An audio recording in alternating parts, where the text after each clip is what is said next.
Bonjour à tous. Au film Amour, qui a gagné les Césars, je dois faire ma déclaration de haine. Je déteste le cinéma de Michael Haneke, à quelques rares exceptions près, que sont par exemple Le Cachet, avec Daniel Auteuil, mais de façon générale, je n'aime pas du tout le cinéma de cet homme, parce que Michael Haneke est un personnage méprisant, aussi bien pour le public que pour ses personnages,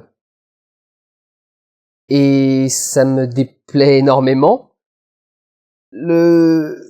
Tellement méprisant tout de même que, alors que monsieur doit tout son succès, toute sa carrière au cinéma français, monsieur ne daigne même pas venir à la cérémonie des Césars pour recevoir son trophée. Il est méprisant à ce point, en fait. Qu'est-ce qui est méprisant dans le cinéma de Haneke?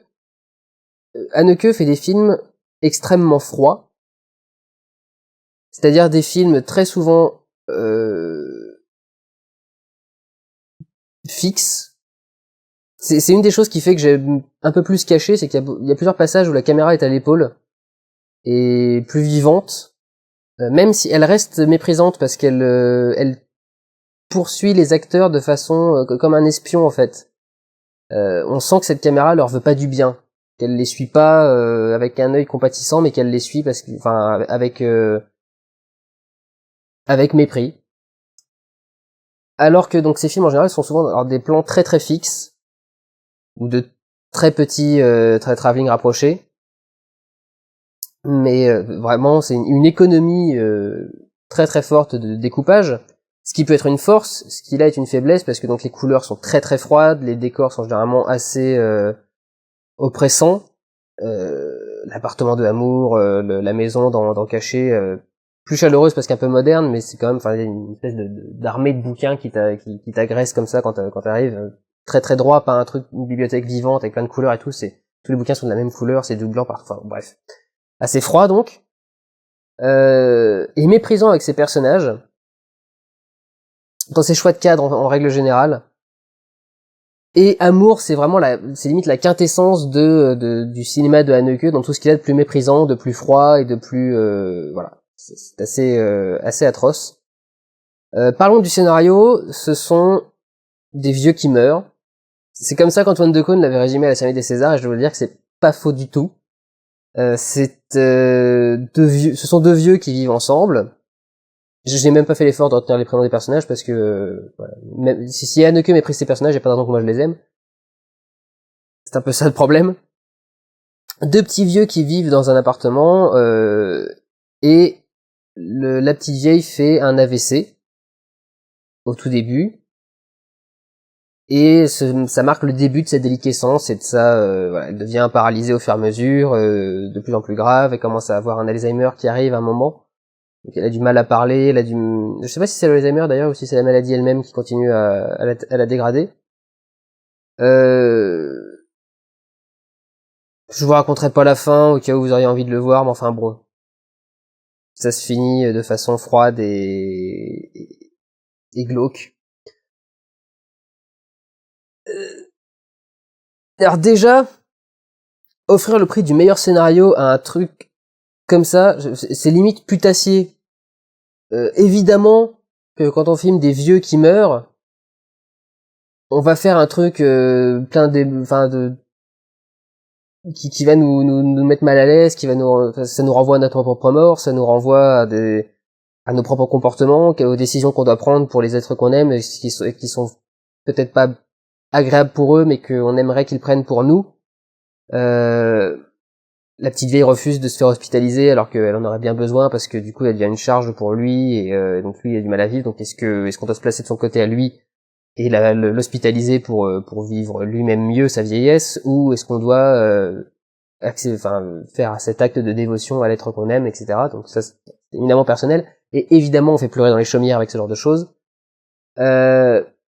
Donc Oscar du meilleur scénario au truc le plus vu et revu du cinéma d'auteur et du cinéma en général, particulièrement français. quand on a le scaphandre et le papillon en face, ça a quand même une autre portée que Amour, quoi. Je veux dire, il y a une créativité et une approche en face qui est quand même largement au-dessus. Donc déjà, meilleur scénario, bof. Meilleur réalisateur, quand je disais que Spielberg avait fait un film à Oscar avec Lincoln, et que ça se voyait par des plans plutôt longs, des travelling très très longs, etc. Les films à César, c'est ça, mais en pire. Un film à César, en gros, on succède 17 plans séquences pour faire un film. 17 plans séquences de 10 minutes. Non, ça fait 170 minutes, ça ferait beaucoup. 6 plans séquences, bon. On va pas aller jusque là parce que il y a quand même plus de découpage que ça dans certaines scènes, mais c'est très courant que il fasse un plan de 15 minutes, un plan séquence sur voilà, sur les vieux qui parlent et qui ont du mal à parler, avec la caméra qui bouge pas, c'est-à-dire que même si les personnages sortent du cadre, la caméra reste là. Il adore faire ça, Haneke, c'est-à-dire qu'il méprise tellement ses personnages qu'il a même pas besoin de les suivre. Ils sortent du cadre, ils sont plus visibles, ils continuent à parler, rien à foutre. Si on les voit plus, peu importe, on continue ce plan-là, il est très bien, moi je bouge pas. Je peux quand même pas m'emmerder à bouger pour suivre un acteur. Enfin voilà quoi. Pareil, régulièrement dans ses films, il le faisait aussi dans Caché, des plans comme ça, des espèces d'inserts, d'establishing shot, où on filme une pièce, un endroit de la maison, un truc dans le genre, où il ne se passe rien. Dans la maison, c'est encore plus vrai. Dans un film comme Caché, par exemple, il fait des plans sur la rue, on peut voir des voitures passer, des choses dans ce genre-là. Mais il va rester pendant 15 minutes.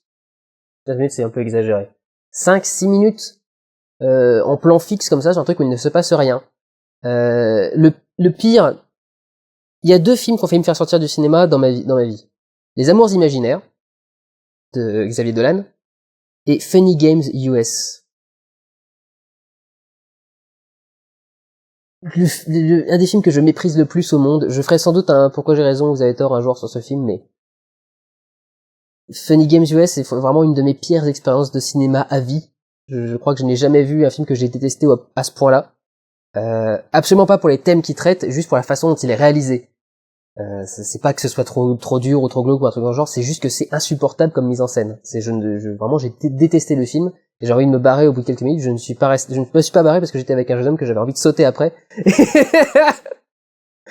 J'aime bien être trash comme ça, avec qui j'avais envie de sortir. Et je me suis dit que si jamais je sortais en plein milieu de la salle, j'allais pas avoir mes chances.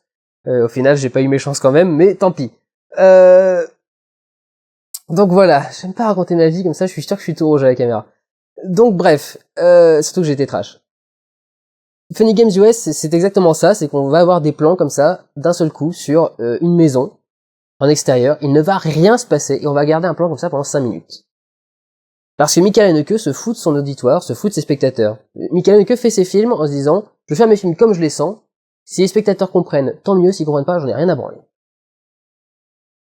Et malheureusement, les critiques français adorent ce genre de conneries, d'égo de réalisateurs surdimensionnés. Vraiment, je déteste Haneke. Je le trouve vraiment méprisable. Il est méprisant de toute façon, donc il est forcément méprisable. Donc, pour en revenir à Amour, on a ce genre de plan également. D'un seul coup, entre 2 scènes, on va avoir un plan de 5 minutes sur une pièce vide où il ne se passe rien, de nuit de préférence, histoire qu'on voit pas grand-chose. Des scènes qui ne veulent pas dire grand-chose. Je pense notamment à la scène du pigeon qui rentre dans la salle et qu'ils essayent de foutre dehors. J'ai essayé, hein, je me suis un peu creusé la tête, j'ai essayé de voir le symbolisme. Est-ce que ça pourrait représenter l'âme de sa femme qui doit essayer de laisser s'envoler ou un truc dans le genre, ou est-ce que ça doit représenter, je sais pas, le malsain qui s'insinue chez lui et qu'il essaye de ressortir? Même pas, parce que les moments où les scènes arrivent et la façon dont il les traite, on n'est pas sûr que ce soit, voilà. Donc ça nous couvre le meilleur réalisateur. Le César. Je repasse en vue les Césars, hein, au cas où vous n'auriez pas encore compris le principe de la vidéo. Je ne suis pas méprisant, je ne suis pas Haneke. Juste au cas où j'aurais mal expliqué mon concept. Ce serait ma faute. César du meilleur acteur, j'ai pas grand chose à en dire. Trintignant est pas le pire du film en fait, c'est à ça que je veux en venir après. Trintignant joue plutôt bien, à quelques exceptions près dans certaines prises. Donc j'ai pas vraiment grand chose à dire sur lui. J'ai appris qu'il en avait rien à foutre d'avoir eu son César, donc entre personnes méprisantes on fait des films. Non, le vrai problème c'est l'Oscar de la meilleure actrice pour Emmanuelle Riva. Je ne comprends pas. Il y a une académie de 4... Je sais plus combien de personnes sont... J'ai entendu 4000 pour la cérémonie, mais ça me paraît gros. Après, c'est pas impossible. Il y a une académie qui vote pour telle actrice dans tel film. Telle actrice dans tel film, telle actrice dans tel film. Et donc c'est un pourcentage, c'est une élection. Il y a une actrice qui a reçu 30%, l'autre 28%, l'autre 17%, l'autre machin. Je ne comprends pas comment une majorité a pu voter pour Emmanuelle Riva. Aucune réplique qu'elle sort dans le film n'est juste. Pas une seule réplique n'est juste. Les fins des phrases sont mauvaises, enfin les chutes de phrases, le ton à la fin des phrases n'est pas bon.